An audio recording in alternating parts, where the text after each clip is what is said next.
வணக்கம், welcome to subasnest. இன்றைக்கி ரொம்ப குயிக் ரெசிபி ஒன்று பார்க்கலாம்.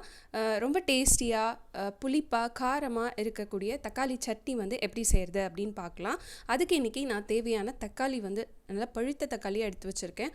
அதை குட்டி குட்டியாக கட் பண்ணி நம்ம மிக்சியில் போட்டு அரைச்சி எடுத்துக்கலாம். இது நம்ம பிரெட் சாண்ட்விச் இதுக்கெல்லாம் சட்னி மாதிரி ரெட் சட்னி அந்த மாதிரி யூஸ் பண்ணிக்கலாம். ரொம்ப டேஸ்டியாக இருக்கும் பிரெட் சாண்ட்விச்க்கு. அதுக்கப்புறம் தோசையில் கூட நீங்கள் நம்ம ஸ்ட்ரீட் சைடு தோசைலாம் கொடுக்குறாங்களா அந்த மாதிரி கூட நீங்கள் ரெடி பண்ணலாம். ரொம்ப ரொம்ப நல்லாயிருக்கும் இந்த சட்னி. கண்டிப்பாக ட்ரை பண்ணுங்கள். இப்போ நான் தண்ணி எதுவுமே சேர்க்காமல் அரைச்சி எடுத்துக்க போகிறேன். இப்போ இதை தாளித்து விட்டுடலாம். உங்களுக்கு தாளிக்க வேண்டாம் அப்படின்னாலும் நீங்கள் இதை டைரெக்டாக நீங்கள் எண்ணெயில் சேர்த்துட்டு நல்லா வதக்கி எடுத்துக்கலாம். இப்போ இதுக்கு தேவையான அளவுக்கு நல்லெண்ணெய் நான் சேர்த்துக்கிறேன். இந்த மாதிரி கார சட்னி இது எல்லாத்துக்குமே நல்லெண்ணெய் சேர்த்து செஞ்சிங்க அப்படின்னா தான் நல்லாயிருக்கும்.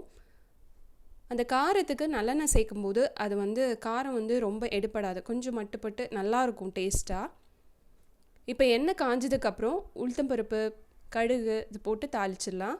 அதுக்கப்புறம் ஒரு கொத்து கருவேப்பிலை சேர்த்துருக்கேன். ஒரு பிஞ்ச் அளவுக்கு பெருங்காயத்தூள் சேர்த்துக்கோங்க, அந்த கிளிப்பிங் மிஸ் ஆயிடுச்சு. இப்போ இதில் நம்ம அரைச்சி வச்சுருந்த தக்காளியை சேர்த்துக்கலாம்.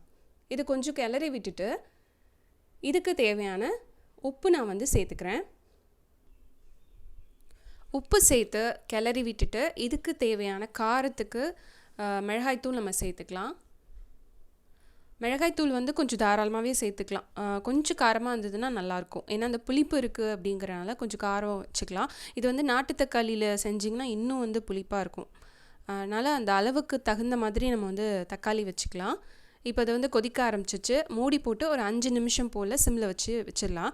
கொதிக்கும் போது மூடி போட்டு வச்சுருங்க, இல்லைன்னா அப்படியே சட்னி எல்லாம் வெளியில் வந்துடும். இப்போ கொஞ்சம் திக்காகிடுச்சு. இந்த கன்சிஸ்டன்சியில் நம்ம எடுத்துக்கலாம். இல்லை இன்னும் கொஞ்சம் திக்காக வேணும்னாலும் நீங்கள் செஞ்சுக்கலாம். சுட சுட இட்லி தோசைக்கு ரொம்பவே குயிக்காக ஒரு தக்காளி சட்னி ரெடி ஆயிடுச்சு. கண்டிப்பாக இந்த வீடியோ பிடிச்சிருந்தது அப்படின்னா என்னோடய சேனலை சப்ஸ்கிரைப் பண்ணுங்கள். தேங்க்ஸ் ஃபார் வாட்சிங். நன்றி.